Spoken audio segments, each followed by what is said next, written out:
I did put in an effort to befriend my dad and spend time with him, but once we'd grown apart, he didn't seem too keen on fixing our relationship either. Unfortunately, the glue holding our messed up family together, my mother, passed away when I was in 8th grade. She'd been suffering from cancer, and by the time we realized it, it was too late for her to be saved and she was gone before we knew it. My mother's passing pretty much devastated me and I kind of spiraled. During that time, my only solace was the kitchen, and I'd whip up something new every day as if my life depended on it. My mother was a great cook, and she'd tell me often that had she not been forced into taking over her dad's business, she probably would have become a chef. So cooking was the only thing that brought me any comfort, since my dad and brother were no help in dealing with my feelings. They suppressed any emotional reaction they'd had to my mother's passing, and if anything, grew even more distant from me when in normal families, something like this would have brought us closer. My fixation on cooking pissed my dad off even more, and he'd keep bugging me to get out of the damn kitchen and do something more manly. One day, when he'd had enough, even told me that if he saw me in the kitchen again, then he'd make me do all the other household chores as well. He told me to be more like my brother and man up, which ended in a huge fight where I told him he never loved me, and he agreed to it. It was finally out in the open, and I guess that was pretty much the last day that my father and I spoke to each other so openly, because after that, I stopped trying to win him over altogether, and he didn't seem to care about it either. For the next few years, I spent all the time I had in my room, listening to music and studying new recipes. I was determined to make this whole chef thing work out, not just for myself but also for my mother. Meanwhile, my dad and I only spoke when it was absolutely necessary. My brother didn't care about me much either and ignored me just like our dad did.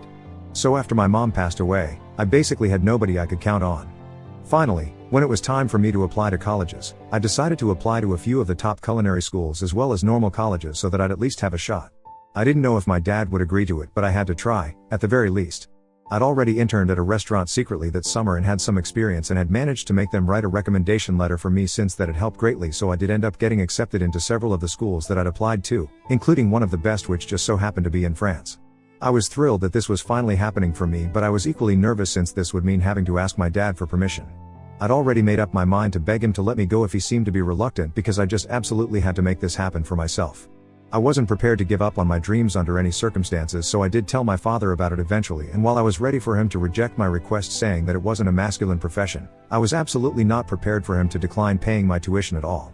I still remember being really confused when he told me that he wouldn't be paying for my education at all, since it wasn't as if my dad was poor in the slightest. As a matter of fact, he was pretty well off and could easily afford to send me to France. But money wasn't the reason he wasn't ready to pay for my tuition at all. It was the fact that if I went to France and joined such a reputable school, it would make my younger brother feel insecure. As it is, he was struggling with his grades and couldn't bring himself to focus, so my dad wanted me to either go to community college or find a way to pay for my own tuition. I was astonished that he would do something so cruel to his own son and didn't know what to say to him. I tried to tell him that I needed this, but he was hellbent and was absolutely unwilling to pay for my tuition. He even told me that my brother's well-being was his topmost priority and he doesn't want me competing with his son. I could hardly even believe that this was happening, because I couldn't even imagine any other father in the world crushing their child's dreams like this just for their favorite. After a lot of pleading and sobbing, when he still refused to budge, I ended up getting into a huge fight with him where I said a lot of things to him and then left his house for good. I started living with my maternal aunt, my mother's older sister, instead. The only reason I hadn't moved out earlier was because I found comfort in the house where I'd grown up with my mom, and also because I didn't want to change schools, which I'd have to do if I moved in with my aunt since she lived pretty far away from the high school I went to. I told her all about my dad and how he'd outright refused to pay my tuition and that I needed her help. It felt like crap asking her for a ton of money since she wasn't as rich as my dad, but she reassured me that she'd take care of all my expenses. Somehow, she managed to get all her friends to pitch in and sent me to the culinary school of my dreams, and I'm always going to be grateful for that. Once I got there, I worked part-time as well and tried to make the most of my time there to make all the money that was being spent on me all worth it. I worked really hard and made my way up. When I graduated, I was one of the most skilled chefs there and even got a job just a few months after I graduated. I started working at a really high-end French restaurant, and I'd send half of my salary back to my aunt to repay whatever debt I had, slowly but steadily. I was just lucky that I didn't have to rely on a student loan, or maybe I'd never be able to pay any of it off. Anyway, I worked in France for a few years before finally moving back home once I'd saved up enough to open up my own restaurant. It's been a couple of years, and in the meantime, I worked at another restaurant here as the head chef while also working towards my goal of opening up my own restaurant someday. It was all finalized a few weeks ago and I was able to finally open up the restaurant I'd been working towards for so long. Two of my friends from back when I was in France also joined in on my business idea and are co-owners with me, which is why I was grateful when they allowed me to choose what we were going to name the restaurant. They happened to be from the same state, so we were all okay with opening our restaurant in my city of choice as well. I chose to name it after my mother, which was a really lucky coincidence for us since my mother actually has a really beautiful and uncommon name in the city we called our home, no less. It was all finally falling into place. A few days back, we even had a little party for a few select guests before we were officially open for business. Of course, I invited my aunt and a few of her friends who'd also pitched in to help pay for my tuition. I also invited some of my friends back from school, but that was pretty much it. I didn't invite my father and brother because of obvious reasons. Even if I'd wanted to, I couldn't have since I hadn't spoken to them ever since I'd left home, and neither had they bothered to ever get back in touch with me. I guess all of us were better off this way. But I should have known that they would definitely show up to piggyback on my success someday, and that's exactly what happened at the party we threw. They showed up an hour before the party was due to begin but weren't stopped by security since we shared the last name, and they claimed that they were here to surprise me. At least that bit was true. I was definitely surprised when I saw them. My dad and brother greeted me like nothing awful had ever happened in the past and were really warm towards me, probably for the first time in my entire life. I was shocked to see them, so I just froze when they first entered the restaurant. My buddies noticed that something was off, and after politely greeting my family, they left us on our own, and I'm thankful that they were able to pick up on my discomfort. I still hadn't recovered from the shock of seeing them again when they dropped another bomb on me and showed me a gift that they'd brought for me. It was a portrait of my mother, and my dad even told me that he'd commissioned it for me to hang up in my restaurant. As soon as he'd heard that a new fancy restaurant with this name was opening up in our city, he'd known that it was definitely none other than his son, and even told me that he'd always known that I had it in me. My brother too was jumping on the bandwagon and praising me and telling me that he was immensely proud of me. I couldn't believe my ears and knew instantly that something was very strange about all of this. I didn't say much and kept waiting for them to get to the point because I knew there must have been a reason for them to be here. I let them speak, and eventually, they did get to the reason they were here. Apparently, my brother was working as a bartender now, and even that was possible just because my dad had managed to convince a friend of his to give him a job at his club. My brother's grades had kept falling throughout high school and college, and that's why he didn't end up in the high-paying positions my dad had always expected from him. On top of that, he'd also been slacking during his high school football games, which is why he wasn't able to get a sports scholarship either, and ironically, he's the one who ended up having to go to community college because he got rejected everywhere else. What they wanted me to do was make my brother a partner in the business so that he'd have a more respectable position, even though he had done absolutely zilch to deserve it. I had the urge to laugh in their face but somehow managed to hold back and instead told them that I'd think about it. I wasn't gonna think about it, though. I just didn't want to turn them away. I wanted them to stay for the party because I had a much better plan in mind to humiliate my family, who'd come out of the woodwork as soon as they received word of my success. They seemed reasonably pleased, but boy, oh boy, they had no idea what was about to come. After a while, our guests started arriving, and in an hour or so, everyone we'd invited was there. I spent the evening socializing while my dad and brother also did the same, and I even heard them boasting about me to a few people while I marveled at their sheer audacity.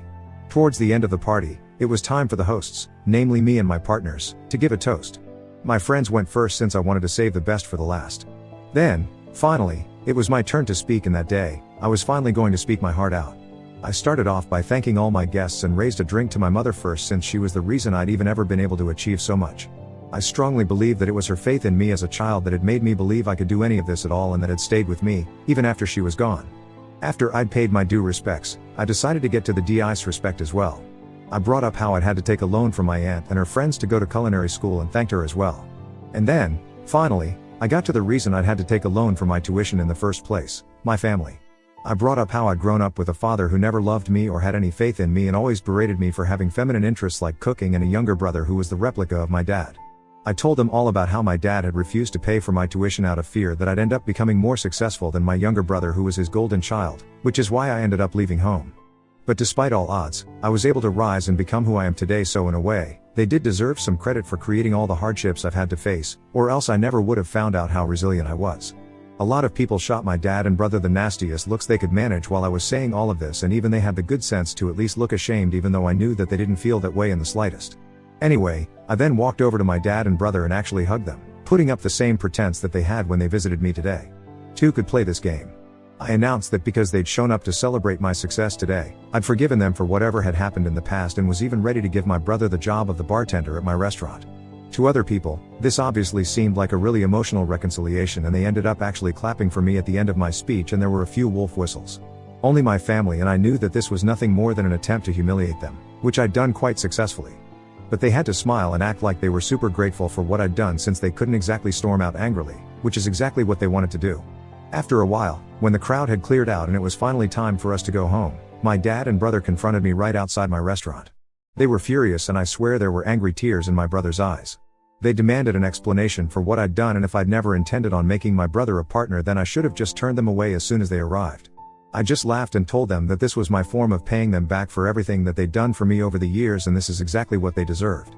Then, I walked away and didn't bother to look back even when I heard my brother crying about how this was the cruelest thing that anyone had ever done to him. My dad was also livid and even yelled after me to tell me that I'd regret this, but I didn't care since I was already in my car and was driving away. That happened a couple of days ago and I haven't heard from them since. My aunt thinks that I might have gone a little too far with this one and should have just kicked them out at first, but I don't agree with her. This was well deserved. Ida for humiliating my father and brother?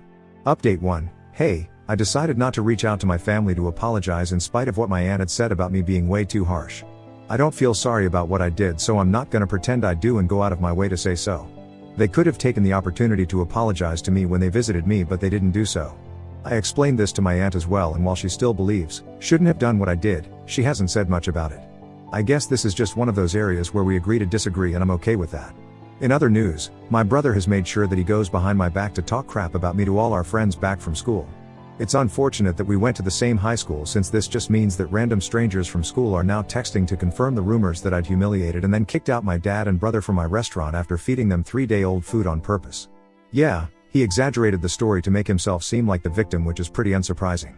Ordinarily, I wouldn't care about petty rumors, but I don't want potential customers taking these rumors seriously, so I've texted my brother that if he doesn't stop spreading lies about me and my restaurant, then I'll make sure that he loses the job that he has right now, too. I'm hoping that it works because I really don't feel like dealing with their unnecessary crap right now. I'm really busy with work and this just isn't the time. Update 2. Lol, my brother texted back saying that he was gonna stop only when I'd make him a partner. I don't even understand what level of idiocy and delusion this is. Besides, if he wants to be a partner, then isn't it a pretty stupid idea for him to be talking crap about the same restaurant? I'm pretty sure this is my dad's tactic to ensure his darling son lands a high-profile job without doing any real work, but unfortunately, it's not gonna work with me. I've told him that if he doesn't stop, then he'll be hearing from my lawyers and that he's in absolutely no position to be negotiating with me right now. The only reason I haven't done anything yet is because I don't want to get caught up in unnecessary drama, but I'll definitely mess him up if he tries anything funny after this, and he should take this as my last warning. I really hope he does, for his own good. Update 3. So, guys, it's been around a month since the last update, and since I've been really busy, I haven't been able to fill you guys in on what happened after that. My brother did stop talking crap about me behind my back, but they were still pretty desperate to join in on my success. So my dad decided to pay me a visit with my brother a few weeks ago, just to intimidate me. They showed up at my house, threatening to sue me for using my mother's name for my restaurant, and even told me that they'd already spoken to a lawyer, so if I didn't want any trouble, I needed to make my brother a partner as soon as possible. Obviously, I called their bluff immediately, since no lawyer would take up such a stupid case. I think they were forgetting a very important fact, that she was my mother too and not just his wife. And as far as I was concerned, no law could stop me from using her name. By then, I'd had enough of their bullcrap, so I told them that if they didn't leave me alone, then they'd be forcing my hand and I'd have no option but to call the cops. My brother lost his temper at that point and tried to grab me by the collar, but luckily, my dad held him back. I think it was the constant humiliation that had finally gotten to him and he'd snapped. Well, it wasn't my fault, and they were lucky that I didn't call the cops right then. I told my dad that he needed to get the hell out, but he only told my brother to go cool off in the car and that he wanted to speak to me in private. After my brother left, he tried to manipulate me by telling me that if my mother knew what I was doing to them, then she'd be really upset with me and I should bury the hatchet at this point. I told him to leave me the hell alone because even I was at my limit. He couldn't just use my mother to get his way, that was just low. And to be honest, we were way past the point of reconciliation. Not once had either of them apologized to me, even once, so I really didn't understand why they expected me to forgive them without even asking for it. As for what my mother would feel, I'm sure she would have felt equally let down back when my father had refused to pay for my tuition, and for that matter, every freaking time he made me feel awful about myself. So he should be the last person to give me a sermon about what my mother would and wouldn't like. I know she's proud of me, wherever she is, and nothing that my dad says is gonna change that. At least my restaurant is doing well and hopefully, we'll be able to expand soon enough.